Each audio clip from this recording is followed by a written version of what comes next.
Salut, salut à toute la grande famille, à toute la grande communauté Lieb Limal. Lieb Limal, la pauvreté finie. Je suis votre humble servante, la messagère de Dieu, l'évangéliste des nations, Rachel Bonne Nouvelle Smith. La vidéo que je viens faire est peut-être l'une des plus importantes que j'ai jamais fait concernant Lieb Limal. Parce que ce que je vais partager avec vous est très profond, très significatif et d'une très grande implication. Alors, je vais vous encourager à me suivre jusqu'au bout parce que à la fin, je vais également partager avec vous un rêve que j'ai eu cette nuit. Nous sommes aujourd'hui mardi le 1er mars 2022. Je suis à Ohio, aux États-Unis d'Amérique. Je suis leader Platinum à Lieb Limal depuis, je crois, juin ou juillet 2021. Mon époux également est Platinum et ma fille et l'une de mes petites sœurs et l'un de mes petits frères. Donc, vous voyez que nous sommes dedans. Alors, mon rôle en tant que servante de Dieu, parce que au-delà des investissements, au-delà de tout ceci, je suis d'abord une servante de Dieu depuis 27 ans. Et mon rôle en tant que servante de Dieu, c'est de m'inspirer des histoires bibliques pour apporter ma modeste contribution à l'édification, à l'encouragement et à la bénédiction de plusieurs. Et je le fais partout où je suis. Donc, vous savez, quand Paul dit à Timothée, il faut prêcher l'évangile en toutes circonstances, favorables ou non. On n'est pas seulement enfant de Dieu ou alors prédicateur ou alors évangéliste sur un pupitre ou alors dans une campagne d'évangélisation. On prêche l'évangile partout et on doit toujours tout voir à la lumière des Saintes Écritures. On doit toujours mettre les lunettes de Dieu pour voir comme Dieu voit. Alors, permettez-moi de mettre aussi mes lunettes comme ça, comme je parle des lunettes de Dieu. Alors, je mets mes lunettes. Ok, voilà. Alors, les bien-aimés, ce que je vais partager avec vous est très significatif. C'est quelque chose qui a attiré mon attention et je suis sûre que ça a également attiré l'attention de beaucoup d'autres personnes. Alors, j'ai saisi cette opportunité pour en parler parce qu'on dit souvent chez nous en Afrique, ne regarde pas où tu es tombé, mais regarde où tu as glissé. Merci Saint-Esprit de Dieu, aide-moi que je dise seulement des choses qui viennent de toi et que ton peuple doit entendre. Au nom de Jésus-Christ, Amen. Alors les bien-aimés, l'histoire qui m'a inspirée se trouve dans le livre d'Exode au chapitre 32. Pourquoi est-ce que cette histoire m'a inspirée? C'est parce que j'ai fait un constat. Et c'est ça qui m'a amené à aller méditer cette parole et à faire des analogies. Alors, je vais d'abord vous paraphraser un peu la petite histoire et je vais amener dans notre cadre de Lieb Limal et nous allons voir les leçons que nous en tirons et comment nous pouvons apporter des corrections pour avoir la bonne solution. D'accord? Alors, il se trouve dans le livre d'Exode 32 que Moïse, qui est le libérateur choisi par Dieu, était appelé par Dieu pour aller à la montagne, pour aller recevoir les 10 commandements et les instructions de la part du Seigneur. Il est donc parti avec Josué, son serviteur. Et il a laissé la responsabilité à Aaron, qui était son frère, de continuer à veiller sur le peuple en son absence et de gérer les différents entre les différents membres de la grande communauté qui se formaient. Donc, Aaron était là pour euh, euh, prendre la charge en l'absence de Moïse.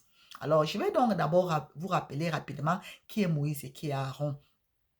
Moïse, en fait, est celui-là que vous connaissez, la petite histoire, parce que le pharaon était en train de tuer tous les enfants. Alors, sa mère l'a jeté dans le fleuve et la fille de pharaon l'a élevé comme son propre fils. Donc, Moïse a grandi dans la maison de pharaon. Et Moïse, quand il a grandi, il a compris son appel et il n'a plus voulu être appelé le fils de la fille de pharaon. Il s'est détaché et bref, il a même fui l'Égypte à un moment. Mais quand il est parti hors de l'Égypte, Dieu s'est révélé à lui et Dieu l'a formé. Et Dieu lui a dit maintenant, va, retourne en Égypte et va dire à Pharaon de laisser aller mon peuple, va libérer mon peuple. Moïse a dit que, tu es sérieux là, Dieu? Tu connais Pharaon? Il voulait me tuer. Ah, moi je ne peux pas retourner là-bas, comme mes frères ivoiriens disent souvent. Moi je ne peux pas retourner en Égypte. Dieu lui a dit, je serai avec toi. Bref, Dieu lui a manqué tous les signes. Moïse a dit que tu connais que Moïse était bête. Du coup, Moïse est devenu même encore 10 fois plus bête. Moïse dit à Dieu que tu connais que je suis bête. Je ne sais même pas parler. Moi, je vais aller parler quoi devant Pharaon. Alors, Dieu lui dit que, ok, c'est comme ça que Dieu a amené donc son grand frère Aaron. Dieu lui dit que, ok, voilà ton frère Aaron. Il sera ta bouche. Moi, je vais te parler. Toi, tu parles à Aaron et Aaron va parler au peuple. Donc, Aaron sera ton porte-parole. Tu seras comme Dieu auprès d'Aaron et Aaron sera comme ton prophète. Alors, nous avons donc connaissance des deux personnages ici. Alors, ramenons donc dans notre cadre de l'Iéblimal. Moïse ici, c'est l'image de notre CEO. OK? Moïse ici est l'image de Sa Majesté Émile Parfait-Singh, qui est le libérateur, que Dieu a choisi pour libérer l'Afrique de la pauvreté, pour sortir l'Afrique de l'Égypte de la pauvreté. D'accord? Et de la même façon que Dieu lui avait associé un porte-parole comme un directeur de la communication. Maintenant, nous avons donc Michel Brochu, maintenant qui est quoi? Le directeur de la communication. Il est comme le porte-parole. C'est lui qui joue le rôle de Aaron, comme Aaron jouait le rôle auprès de Moïse. Donc, il joue le rôle d'Aaron ici, là. D'accord? Alors, revenons donc ici à la montagne. Maintenant que vous avez pris connaissance des deux personnages. Quand donc Moïse est parti, la Bible dit qu'il a fait 40 jours et 40 nuits à la montagne avec Dieu. En son absence, le peuple a commencé à harceler Aaron. Oh, fabrique-nous un Dieu qui va marcher devant nous, et et patati et patata. Bref, c'est comme ça que Aaron leur dit, apportez tous vos bijoux en or que vous avez enlevés et les boucles et tout ce qui les anneaux en or, ils sont jetés dans un creuset et Aaron leur a fabriqué un veau d'or. Un veau d'or. Voilà où j'en viens, le veau d'or. Pourquoi je viens parler aujourd'hui du veau d'or? C'est parce que justement, j'ai remarqué depuis que le directeur de la communication, Michel Brochu, a pris véritablement ses fonctions. Dès sa première vidéo, il y a pratiquement 2 mois où il parlait de comment acheter les contrats de staking et tout, j'ai remarqué que dans chacune de ces vidéos, il associe le limo-coin à l'image du veau d'or. Et la première fois, ça a tiqué mon esprit. J'ai dit, attends, c'est quoi ça? Je me suis dit, ah, peut-être que c'était juste un hasard. Mais j'ai remarqué que dans toutes ces vidéos, il y a l'image du veau d'or qui est dedans. Ce n'est pas une bonne image. Ce n'est pas une bonne image. Quand Moïse était descendu de la montagne, il est venu couver ce peuple. D'ailleurs, Dieu lui a dit, ton peuple que tu as sorti d'Égypte, c'est déjà perverti. Du coup, Dieu s'était comment on dit ça en français? Il s'était dissocié, voilà. Du coup, Dieu s'est dissocié. Il a dit, si ce peuple adore déjà un veau d'or, moi je ne suis plus dedans. N'oublions pas que nous avons toujours dit qu'à l'Iéblimal, même Dieu a son pacte dedans. Dieu a dit à Moïse, ton peuple, Dieu s'est dissocié. Les bien-aimés, il y a les choses que quand nous faisons, nous ne comprenons pas l'implication spirituelle, nous ne comprenons pas ce que ça peut causer comme dommage, parce que les choses ont d'abord l'implication dans le spirituel et puis dans le physique. Alors, quand Moïse est descendu et il a vu cela, il était dans une grande colère, il a cassé les 2 tablettes des 10 commandements qu'il avait. Il est venu en colère contre Aaron, il a dit, pourquoi as-tu fait cela? Qu'est-ce que tu as fait? Tu sais que notre Dieu est jaloux. Il ne partage pas sa gloire. Comment tu as pu en arriver là pour fabriquer une image en veau d'or et ce peuple est en train de se pervertir et en train d'adorer cela?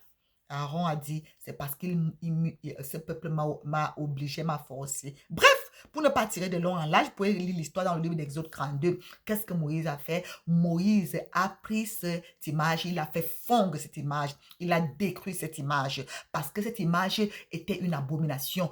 Parce que Dieu était tellement en colère, Dieu a dit à Moïse, laisse-moi détruire ce peuple et je vais te susciter un autre peuple. Il a fallu que Moïse dise à Dieu, non, si tu veux détruire ce peuple, mieux tu effaces mon nom du livre de la vie parce que les Égyptiens vont l'entendre, nos ennemis vont l'entendre. Ils vont dire que tu as été incapable de les amener à la terre promise. Voilà pourquoi tu les as détruits. Ils ne vont pas comprendre qu'ils ont péché. Alors, les bien-aimés, directeur de la communication, Michel Brochu, je ne sais pas si tu l'as fait par ignorance ou tu le fais par ignorance.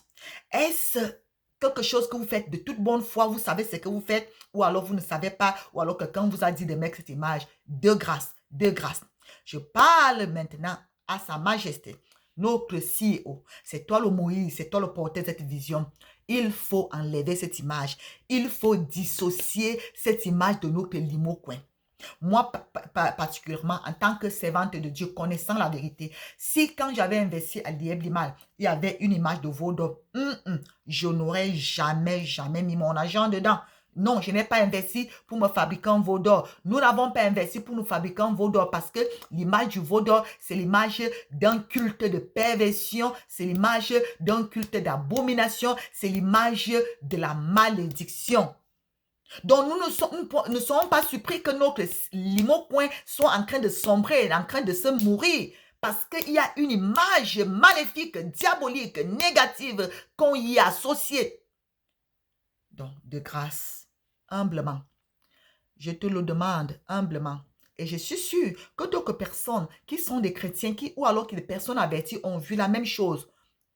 Et je prends toute leur voix pour faire cette vidéo, espérant qu'elle va parvenir à tes oreilles. Sa Majesté, enlève cette image. Je vais aller jusqu'à dire toutes les vidéos où il y a cette image dans votre plateforme, dans vos sites, enlevez cela. Ce n'est pas une bonne image. Notre Dieu ne partage pas sa gloire. Le Dieu qui t'a béni avec la sagesse, qui t'a donné la vision de sortir l'Afrique de la pauvreté, de ne pas d'aider les autres, de ne pas t'enrichir tout seul, mais d'aider les autres. Ce Dieu-là n'aime pas les images, il n'aime pas le veau d'or. C'est une très mauvaise image. Quand vous partez lire, vous allez voir que des milliers de personnes étaient mortes sous la colère de Dieu en ce même jour. Donc, n'attirons pas la colère de Dieu dans notre n'attirons pas la malédiction, n'ouvrons pas les portes à nos ennemis, ne donnons pas raison à nos ennemis, ne donnons pas raison à ceux-là qui nous accusent, qui disent que non, ne leur donnons pas raison. De grâce, de grâce. Nous sommes en train de prier. Nous croyons, nous te soutenons, nous te supportons, nous sommes de tout cœur avec toi, mais nous ne sommes pas d'accord. Moi particulièrement, servante du Seigneur, je ne suis pas d'accord avec le veau d'or. Non, non, non, parce que je sais que ça ne peut nous mener nulle part. Ça ne peut nous apporter aucun bonheur, aucune bénédiction de Dieu. Non, c'est une très, très mauvaise image. Donc, c'est à ça que je voulais attirer votre attention. Vraiment de grâce, prenez ce que je vous dis au sérieux. Je le dis de tout cœur. Je le dis au nom du Seigneur Jésus. Et je le dis humblement, s'il vous plaît. Si vous l'avez fait par ignorance, le Seigneur connaît. Il vous pardonne. Même si vous l'avez fait consciemment, vraiment, ce n'est pas bon. Demandez pardon à Dieu et enlevez cela de notre image. Laissez notre beau limo coin. Nous l'aimons comme ça simplement. On n'a pas besoin du veau d'or à côté. À la table longue, je vais m'apprendre à parler bassa à l'heure-ci. même si je ne suis pas bassa, elle va apprendre à parler bassa à l'heure aussi. D'accord? Vraiment, ce n'est pas bon. Ce n'est pas bon. Cette image est très, très négative, maléfique. C'est une image de perdition et de destruction. Donc, faites comme Moïse. C'est toi le Moïse. Détruis cela, enlève cela. Take down all those videos. Enlève toutes ces vidéos où il y a avec le veau d'or. Nous n'en voulons pas. Ce n'est pas bon. Nous allons continuer. Nous sommes une armée. Nous sommes un peuple nombreux. Nous sommes avec toi. Nous allons continuer à avancer pour arriver. Et nous allons arriver. D'accord? Mais nous ne voulons pas. Le veau d'or ne peut pas nous conduire. Le veau d'or, c'est un objet. Non. Nous comptons sur le Dieu des cieux. Nous comptons sur le Dieu vivant. Et nous allons y arriver avec sa grâce et sa bénédiction au nom de Jésus-Christ. Amen. Alors, c'était donc d'abord là ce que j'avais à dire par rapport à Lieb Limal. J'y crois fermement. Alors, maintenant, sans transition, je vais donc partager avec vous ce que j'ai vu cette nuit. Alors, je ne dis pas que je suis prophétesse. Je suis une humble servante de Dieu. Je sais mon Dieu en toute humilité, en toute simplicité, comme il m'a appelé. J'aime Jésus, je suis folle de Jésus. Donc, si je peux me dire que je suis folle, oui, je suis folle de Jésus. L'autre là, je le prends, il n'y a pas de problème. Je suis folle de Jésus. Alors, hier soir, avant de m'endormir, j'ai vraiment prié le Seigneur. Et le Seigneur m'a montré un rêve. Vous savez, Dieu parle tantôt d'une manière, Job 33 à partir du verset 13, 14 à montant, le dit, que Dieu parle tantôt d'une manière, tantôt d'une autre, dans les songes, dans les visions, lorsqu'on dort, il parle. Je paraphrase comme ça, et tu peux aller lire toi-même. Dieu parle. Donc, il m'arrive parfois que Dieu me parle. Parfois, il me manque des choses qui s'accomplissent exactement. Parfois, c'est juste, comme la Bible dit, il y a une multitude de vanité dans les rêves. Parfois, c'est juste des rêves comme ça. Donc, mais celui-ci avait des choses spécifiques, des choses marquantes, des choses qui ont leur implication spirituelle dans la Bible. Donc, je crois que ce rêve a une implication spirituelle et que ce rêve a une grande portée. Et je pense même que ce rêve est associé à Lieb Limal. Et je vais vous dire pourquoi. Je vais d'abord vous raconter le rêve. Alors, premièrement, dans ce rêve, donc, je me retrouve au Cameroun.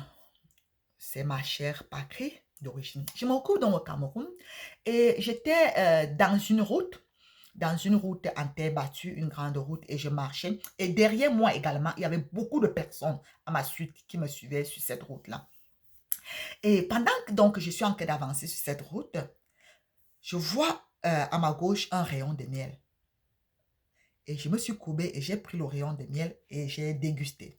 J'avance encore, je vois encore un petit rayon. Et pendant que je continue d'avancer avec toute cette foule derrière moi, je vois au bout de la route, parce que la route elle venait comme du haut et elle tournait. Je vois toute une vague, je vais appeler ça comme ça, une vague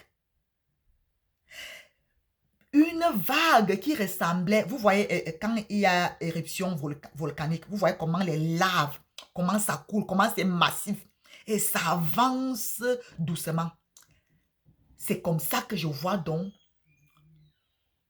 cette grosse lave. Mais ce n'était pas la lave, c'était quoi? Le miel. Donc je vois comment le miel a dit que ça s'était rempli sur toute la route. Ça avançait, ça coulait. Le miel coulait et ça avançait. Et non, j'ai commencé à crier, ouh, voilà la bénédiction du Seigneur, la bénédiction du Seigneur, voilà la bénédiction du Seigneur. Je criais et les gens qui étaient après moi, et tout le monde commençait à courir. Tout le monde a commencé à courir.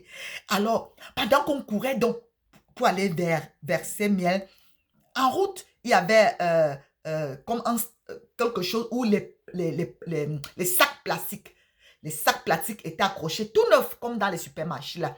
Il y avait également des sacs en papier comme toujours dans les supermarchés. Donc il y avait et des sacs plastiques et des sacs en papier, d'accord, qui étaient accrochés tout neufs. Donc c'était que quand tu arrives là, tu décroches autant de sacs que tu peux et tu cours vers le miel pour en remplir. Alors je suis arrivée là, j'ai décroché les sacs, aussi bien des sacs plastiques que des sacs en papier et j'ai continué de courir vers le miel.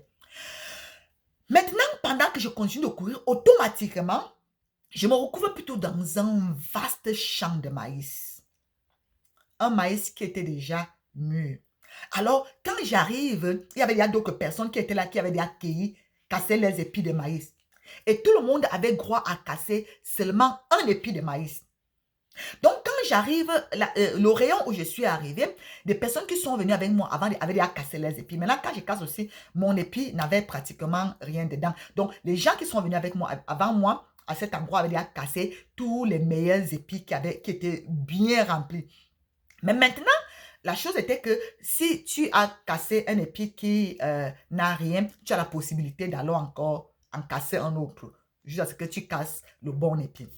Donc, c'est comme ça que j'ai dit, oh, je dois maintenant aller chercher à casser un autre épi. Après, je pense que non. Il faut d'abord que je peux venir faire ça n'importe quand. Il faut d'abord que j'aille rapidement parce que de l'autre côté maintenant, à ma droite, il y avait maintenant un champ d'arachide. Un vaste champ d'arachide. Mais ce n'était pas sur une surface plate. Le champ d'arachide plutôt était sur une pente.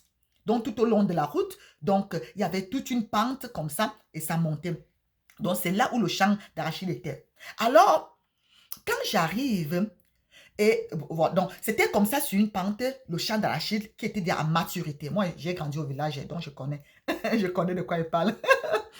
Donc, quand ce champ était, donc en fait, c'était comme c'était sur les deux pentes. Il y avait une grande route en haut, au-dessus de la pente, et donc, disons, donc, il y avait une grande route qui passait en haut et il y avait une pente, donc c'était comme ça, il y a une pente de deux côtés.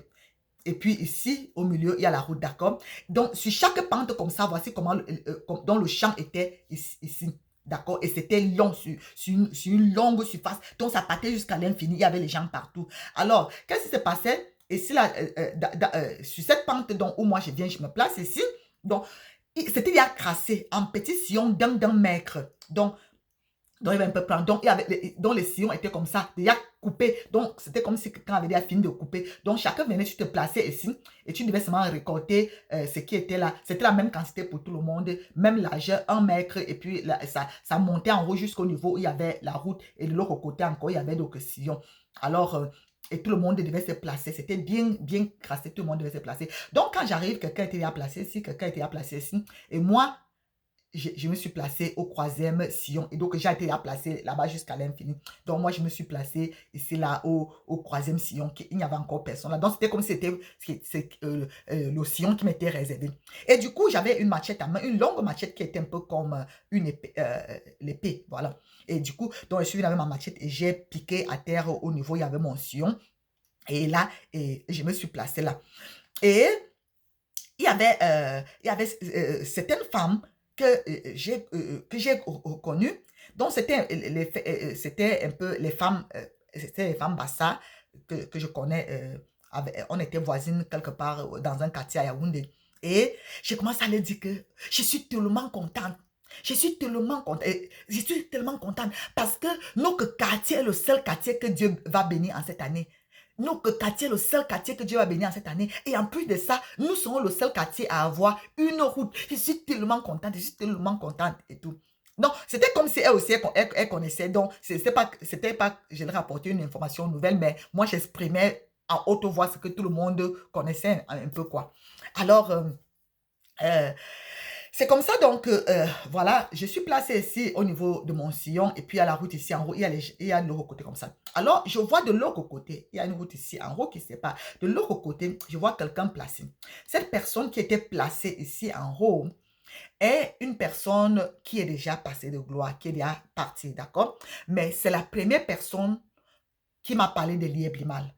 C'est la première personne, la personne avait investi à Liéblimal et la personne est déjà partie.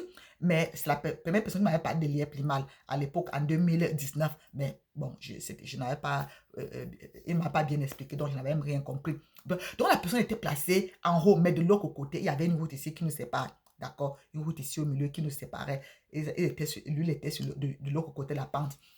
Alors, du coup, donc, je le vois, je dis, hé, papa tel, je ne vais pas dire le nom. Je dis, hé, papa tel, comme tu es déjà en poste. Alors, c'est comme ça que je me suis réveillée. Donc, voilà un peu le rêve. Je laisse à chacun la possibilité d'interpréter à sa façon, de penser à sa façon et tout. Premièrement, je voudrais d'abord relever un équivoque ici. Je ne dis pas que les morts communiquent avec les vivants. Je pense même que c'est la raison pour laquelle il y avait une route ici, là. Donc, mais pourquoi est-ce que je pense que cette vision associée à l'Iéblimal, c'est justement à cause de cette personne-là que je me dis, c'est certainement parce que la personne aussi avait investi à l'Iéblimal. Même si elle est partie, son investissement est toujours là. Alors, voici un peu, quand je me suis réveillée, et ma petite méditation, je peux avoir raison, je peux me tromper. Je ne dis pas que je suis prophétesse. Pardon. N'allez pas dire qu'elle a prophétisé. Je ne suis pas en train de prophétiser. Je suis en train de partager avec vous le rêve que j'ai eu et, excusez-moi, l'interprétation qui est venue dans mon esprit. Je peux me tromper. Alors, premièrement, c'est comme si le Seigneur était en train de me dire que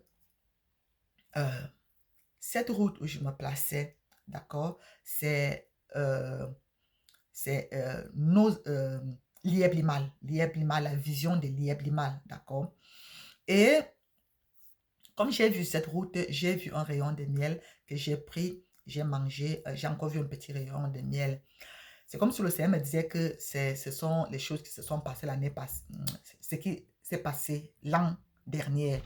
L'an dernier, en fait, parce que je suis entrée à l'Ieblimal au mois de mars, et puis après ça, d'autres personnes m'ont épousé, d'autres sont ancrées. Après moi, j'étais la première personne à ancrer. Je n'ai jamais fait un retrait à l'Ieblimal, mais à un moment, j'avais quand même vendu un peu de limon. Peut-être pour 5 000 $ comme ça à un de mes downlines, d'accord? Donc, c'est comme si le Seigneur était en train de me dire que c'est ces petits rayons de miel-là que j'ai eu. J'ai vendu peut-être à quelqu'un les limons de 5 000 $ comme ça, et j'ai encore peut-être vendu à quelqu'un les limons de peut-être 4 000 $ comme ça. Ouais, j'avais fait les petits ventes. Donc, c'est comme si le Seigneur me disait que ce sont juste, donc c'était seulement juste ce goûter-là que j'avais eu. Maintenant, le vrai miel, la vraie bénédiction est en train de venir. Rappelez-vous, pour ceux qui sont familiers avec la Bible, je vous ai parlé tout à l'heure de Moïse et tout. Rappelez-vous, quand Dieu a appelé Moïse, Dieu a dit à Moïse que je vais amener ce peuple dans un pays où coule le lait et le miel, où coule. Et justement, ce miel était en train de couler. Je n'ai jamais vu un rêve comme ça. Je n'ai jamais vu. Il dit que c'était en train de couler, ça remplissait la route. Donc, je pense donc que ce miel-là est en train de venir. C'est une grande bénédiction qui est en train de venir comme cette lave, ce flot-là, cette vague-là. C'est une grande bénédiction qui est en train de venir vers nous. Et je pense que tous les gens qui étaient derrière moi, là, c'est la communauté, toute la grande communauté liéma qui reste dans la vision, qui continue à croire à la vision parce que tous ont couru sur la même route. Donc, cette roue-là, je la vois un peu comme les mains. Donc, ce sont les gens qui continuent à croire à la vision et qui continuent à courir avec la vision, qui continuent à croire et à se battre et à faire tout ce qu'ils peuvent faire. Ils continuent à voter, ils continuent à acheter, à trader. Bref, ils continuent à faire, ils continuent à y croire, quoi. Ils continuent à marcher sur cette route, d'accord? Alors, maintenant, ce champ le champ de maïs où nous sommes arrivés, je pense que, rappelez-vous, moi je suis arrivé, les gens qui étaient avant moi avaient déjà cueilli les épis de maïs. Quand j'ai cueilli, pour moi, il n'y avait rien. C'est comme si le Seigneur me disait encore que c'est la période transitoire qu'il y a eu en décembre. Donc, avant, là, c'était comme le champ de maïs. Les gens venaient, chacun cueillait son épi, il avait et tout. Donc, quand en décembre, c'est en décembre que pour la première fois, nous, on a essayé, mon époux particulièrement, a essayé de faire un retrait pour la première fois et ça n'a pas donné. Donc, c'est ça, ce épi de maïs que j'ai cassé, il n'y avait rien dedans. Mais ce n'est pas fini puisqu'il y avait la possibilité que tu peux aller encore chercher un autre épi de maïs. Mais j'ai d'abord laissé ça de côté pour dire que non, je n'ai pas d'abord là-bas le champ d'argile. Donc, je pense que le Seigneur est en train de nous dire que au-delà des regrets que les gens, auxquels les gens étaient habitués, qu'ils veulent se faire le regret, il y a mieux. Et c'est ce champ d'arachide-là. Donc, je pense que le Seigneur est en train de dire que nos investissements vont prendre de la valeur et on va moissonner. On va récolter en abondance. Le champ d'arachide-là était déjà mature.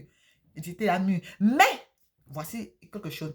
On n'avait pas encore le droit. Donc, tout le monde était placé devant son sillon, mais c'était comme si on devait attendre un signal. Il y avait un moment que tout le monde devait attendre le signal avant de commencer à récolter. Donc, tout le monde était placé, personne n'avait le droit de commencer à récolter. Donc, je pense que nous sommes dans une phase transitoire et il y a un moment, et cette année, puisque j'étais en train de dire que notre quartier, le seul quartier que Dieu a béni, a béni en cette année. Je pense que le quartier ici, comme Dieu avait dit à Moïse, de vous amener dans un pays. Je pense que c'est l'image du Cameroun, c'est l'image de toute la communauté Liéblimal, mais d'abord du Cameroun, parce que Liéblimal à sa base au Cameroun, son quartier général au Cameroun et la vision part du Cameroun.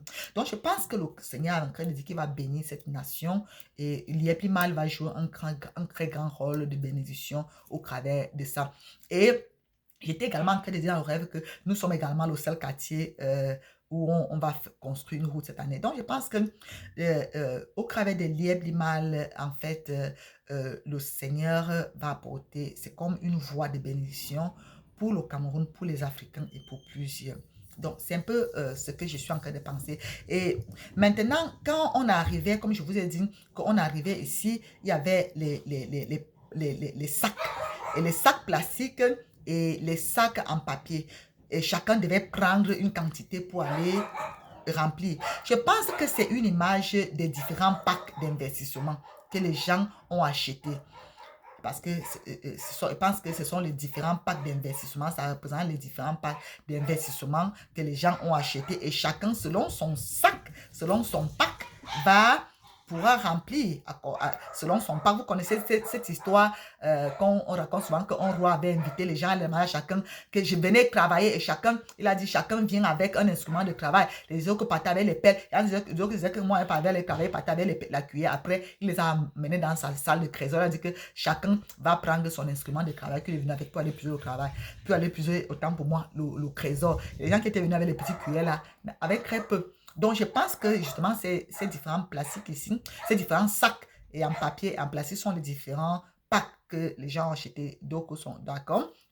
Et encore quoi d'autre que... et je pense justement que nous sommes dans une position, dans un moment, une phase d'attente.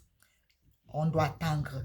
Nous devons être patients. Un moment viendra et ce sera cette année. Et ce sera cette année, si je m'en tiens à ce que je disais, que nous sommes le seul quartier que le Seigneur va bénir en cette année. Donc, c'est là où je me suis réveillée. Une fois de plus, je peux me tromper sur toute la ligne. Je vous raconte juste le rêve et je partage avec vous ce que j'ai reçu dans mon esprit. Et mes frères, mes sœurs, nous voulons tous le bien de Liéblimal, mais nous ne voulons pas le veau d'or. Pardon, de grâce, enlever le veau d'or là pour que nos prières soient exaucées, pour que nos efforts soient couronnés et que nos ennemis soient dans la confusion, que nos ennemis n'aient aucune raison de nous accuser devant Dieu. Faisons honte à l'ennemi, fermons la bouche à l'ennemi et Dieu est avec nous, Dieu va nous bénir. Donc, c'est un peu ça que je voulais partager avec vous.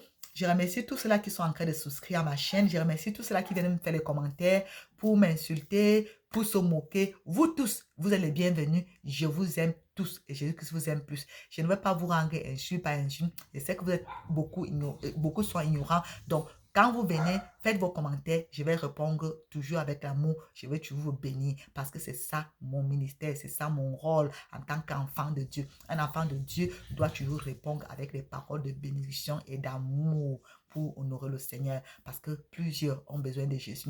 Parce que n'oublions pas, comme je le dis toujours, au-dessus, au-delà de tout ce que nous faisons, investissement et tout, il y a l'éternité.